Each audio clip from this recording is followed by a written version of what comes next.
natural, but I guess I'll start going in. Hello and welcome to the Fisher Protocol, the show where saying The Who is the greatest band of all time is not subjective, but everything else is. Please take a second to like, subscribe, and share us with your Who-minded friends. The Who is a passion of ours. This is more of a personal journey, and no money is made from these videos.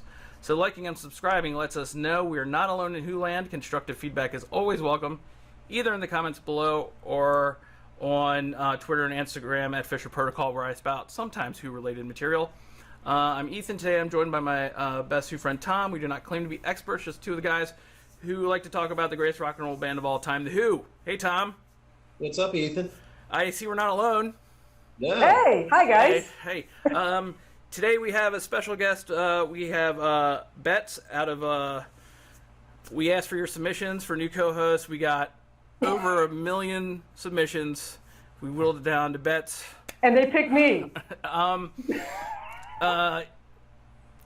So before we get started, because today we are going to talk about a great song. We're going to talk about Slip Kid and some maybe real, maybe fake controversy with Slip Kid. I don't know yet. But before we get started, Bets, why did we pick you? What's the Who origin story? Why is this the band? Well, I'm going to tell you. I started out as a Beatles fan. And I'm going to date myself a little bit. This was the mid to late 70s. I had the Tommy soundtrack. I bought it at a church sale. And I remember when Keith Moon died, I remember telling my friend, oh, hey, Keith Moon from The Who died, because he was part of the cultural landscape, but they weren't my favorite band. And it was right after Cincinnati. Time magazine had a story called Rock's Outer Limits. And it was almost like, I was like, those are the guys. And pretty much from December of '79 to now, with a couple of forays into hardcore punk, new wave goth, and that kind of thing. But I just keep coming back to them, so they got me. I understand that completely. Yeah. So we always talk here about entry points. Tom is famously a concert for 9/11 entry point. I'm a 1989 entry point, and you're a 79. Paleological fossil. we're all post Keith Moon people here, yes, as far as finding the band, right? So none of us are hardcore. None of us are cool enough for anybody, at least on Facebook. So but that's okay. I think you're bona fide. We talked before. Thank you. And we exchanged Christmas gifts. So yes. Yeah, that's good.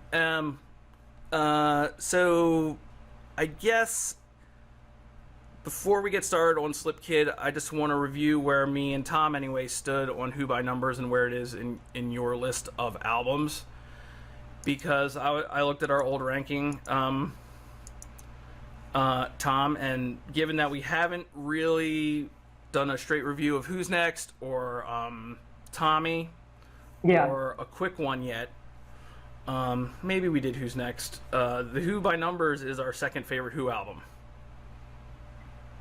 Yeah.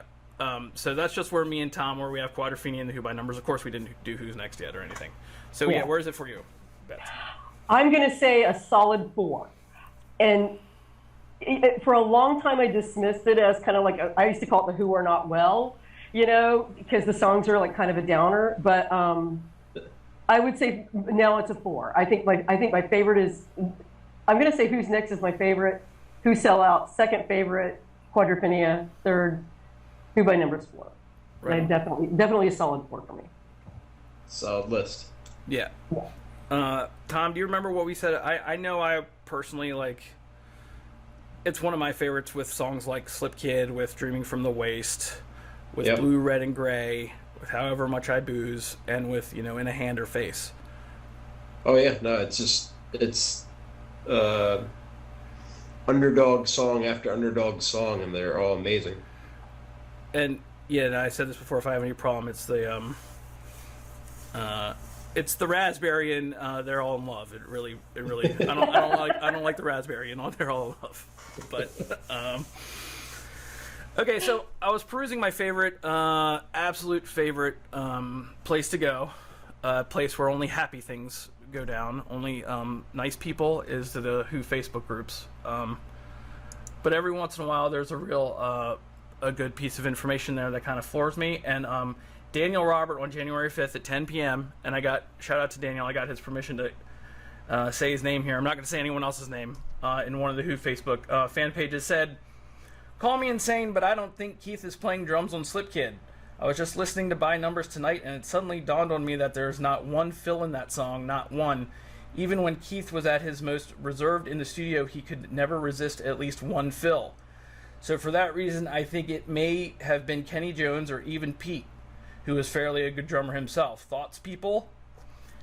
And what followed was a very interesting, I thought, and good discussion with some points that made me question if Keith Moon played on Slip Kid, which kind of made me really, really, really, really sad. But didn't seem too far-fetched. Yeah. Tom, first, when I sent you that message, almost in tears, I mean, you thought about it. What do you think? Reading it, I was like, well, I mean, just the story, and Keith couldn't get back into the country. His visa, there were visa issues or whatever, and the recording date was already set, and I was like, whatever, I don't know. But then I listened to the song, and I don't know. Right. Beth, had you ever heard this before? When you were the first person to tell me this, I didn't catch it in the group. So I Googled it and I found this whole forum where they talked about it. And they said that, allegedly Nigel Olsson sidled up to a friend of a friend at a NAMM show and said, "Oh, did you know I played the percussion on Who's Next?" And it was a big rabbit hole. It leaves, there's a lot of space there, where you can make a good argument for it and a good argument against it. I think it was Keith. If it wasn't Keith, I think it was Pete's demo, but I really think it was Keith in the end, because somebody would have said something by now, I don't know. Yeah, now, I'll say what I think, towards the end. Not that I'm the ultimate authority, but yeah. I did do this thing where I did, a bunch of research, and I listened to the demo. Yeah. And a lot of what people said is, because there had to be a track. I sent you guys a list of, the few times they played it in 1976. Yeah. Did you... And I found it really interesting that, because that's not a track that I would think would need backing tracks. Yeah. But obviously, live... Those live versions were rough. There's a reason why there's a reason why they didn't do it after that. You know what I mean? Yeah. And that's where I really started going, I don't know. Yeah. And they're clearly backing tracks, and there's clearly fills that Keith adds on those. Mm-hmm. Yeah. But the fact that you hear the count in from the recording proves that it's backing tracks. No one's doubting that there's backing track there. Yeah. Joe McMichael even says, because I looked it up this morning, and he says they were using a backing track, and I know John talked about why they didn't do Quadrophenia lots, because there were so many backing tracks and it was hard to keep up with. So that would make some sense. Yeah. Friend of the show, Joe McMichael, people, you should know that. Came on the show. Great. So when you listen to the backing track and the final thing, I think it needs to be said again, because we were talking recently about comparing to the Who, the other bands, and the amount of output those other bands have, whether it be the Rolling Stones, who have 2 guys writing the songs all the time, whether it be the Beatles, where you have 4 guys writing the songs all the time, or whether you have Led Zeppelin, where 2 guys are just stealing songs from other older African-American artists all the time. Okay. Ouch, pain. They deserve it. Yeah, you have one man coming in with this fully done idea. Yeah. And he's basically saying, pick which lyrics are comfortable for you to sing and make it sound like this, except with your bass and drums over it. Basically. Because that's a complete song. Yeah. Oh, yeah. Yeah. This morning I went over the Tony Fletcher book, Moon, Dear Boy, or however they name it, wherever they name it. And I read the whole By Numbers section, and there's nothing that comes close to talking about it. And I haven't found anything anywhere else, which is a guy on the internet, like attributing to somebody else, attributed Nigel Olsson at a NAMM show. And maybe Graham Edge from the Moody Blues. That name came up too. Right. And you just got to figure, like, there's a story in the John Entwistle book, now that I'm thinking about it. The John Entwistle biography that came out in the past year or two, about how he finally went on honeymoon with his wife, but they wanted to release those dual Rolling Stone singles. Yeah. And they had to, like, call the Queen Mary or whatever boat he was on to get his permission to have Pete Townsend play the bass part on that. I'm surprised he gave it. I'm surprised he gave it, but it also takes how seriously people take their standing in a band, especially of that stature of that time. It doesn't seem to me, I don't know anything about Nigel Olsson, and I don't know if this quote can be attributed to him. I know I've seen him before with Elton John, and he's a very good drummer. But just listening to it, again, it does sound to me like it's Keith Moon with Pete doing percussion things to cover the back. I mean, the thing I struggled with more than anything was just trying to hear anything past the piano, which I thought was the driving force in the song, period. That piano is right up front, and it's big and strong. Well, it's one of those things where if you had asked me 2 weeks ago, what kind of song is Slip Kid, I would have said it's a drum song that drives it because of the count-in and the drums. But I agree with you, after listening to it, and especially Pete's demo, it is a piano song. Oh yeah, it's crazy. Yeah, that's where reading the story and then thinking about it in my head, I'm like, whatever, and then like listening to it, and I was like, oh shit, like, I don't know. So there's an argument to be made. It doesn't sound like Keith Moon, but I mean, stylistically, it doesn't sound like Keith Moon. Doesn't mean it's not him, but but he's been known to like have people like the drumming on Tommy is fairly subdued. Yeah, you know what I mean. I think anyway. I think it's quiet. Yeah, and it's a quiet album. Yeah, and I don't know if that has to do with mixing or anything, but when you hear things like when we listen to Behind Blue Eyes, and it's just pure Keith Moon, right? It doesn't, but with that added percussion, I could totally see it just being like something that he had to mimic that Pete was teaching him, especially with the count-in. Yeah. Yeah. So,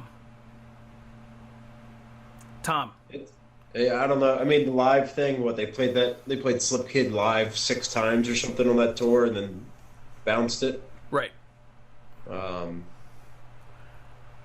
Yeah, it's just. All right. So last thing before I push you, Tom, for a final, and I'm going to, so you need to make up your mind. Okay. I'm going to push you for a verdict here. Did you guys listen to any of the later Slip Kids from like the later tours? Yes. Yeah, and did they? I didn't hear a backing track there. No. Definitely not the 2016 where they were just sort of like, oh, Pete can't do Eminence Front, we'll do Slip Kid, right. and that was a real key one for me because I'm like, okay, let's hear that. So now, Tom, you answered my tweet the other day that you saw the Philly show from that tour. Yeah. And I think I did too. I saw the Philly and the DC because they were both rescheduled for meningitis, right? Like a year or two, right, for Roger's meningitis.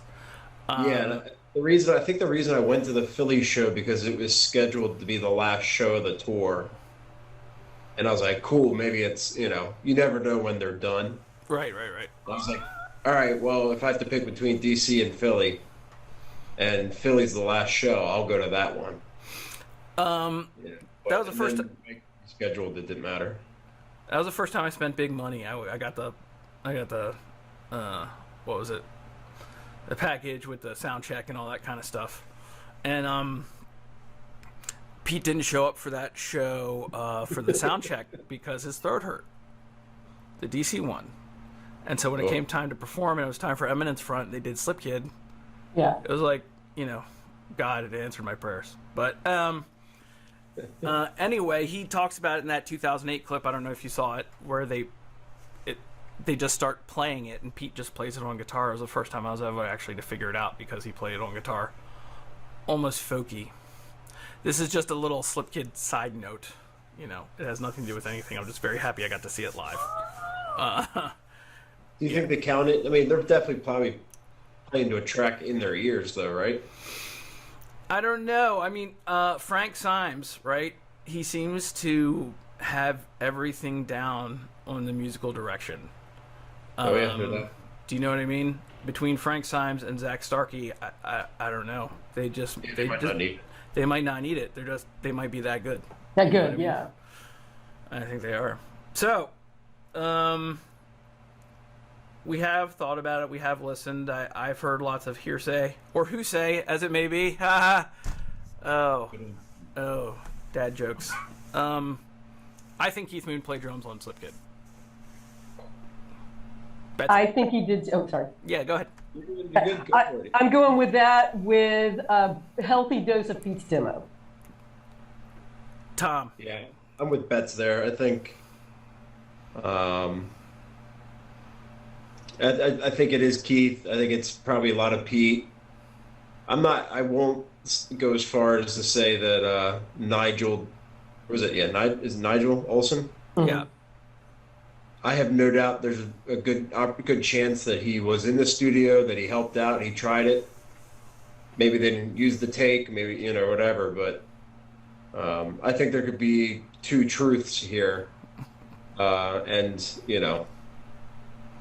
who knows, but it definitely isn't a black and white answer, or decision there for sure. Okay. There's some going on. Tom, another question. Do you think JFK Jr. is still alive? No, I'm kidding. Don't answer. There's probably still some people waiting for him to show up in Dallas. At a Stone show. Don't forget that part. He's gonna walk on stage with Mick Jagger. It makes sense. That makes sense. It's definitely the crowd for it. Oh, kidding. Oh. That was fun. It was just a little conversation about that. I'm glad my Who heart isn't broken. There's just something so shattering to me if I heard that was the case. So I do want to thank again, Daniel Robert on Facebook for bringing up the interesting conversation. I wonder if we want to do more deep dives on songs like this. But let us know.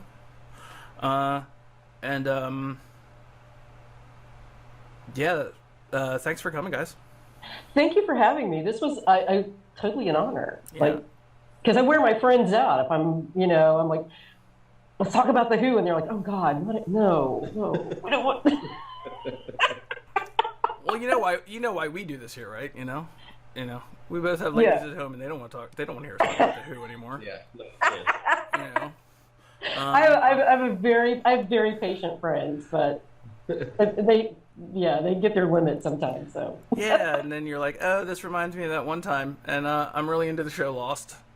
And, yeah. I was into the show Lost anyway, and hey guys, did you know that in episode 6 point whatever, there's a poster in this guy's son's, but it's not really his son's house, but he's got a poster of the Who on the wall. Did you see the corner? Did you see the corner? Did you see it? And they're like, yeah, man, that's great. Awesome. I'm gonna go. We're gonna go now. So, all right, everybody, thanks for coming by. Second generation, I'm a soldier at 16.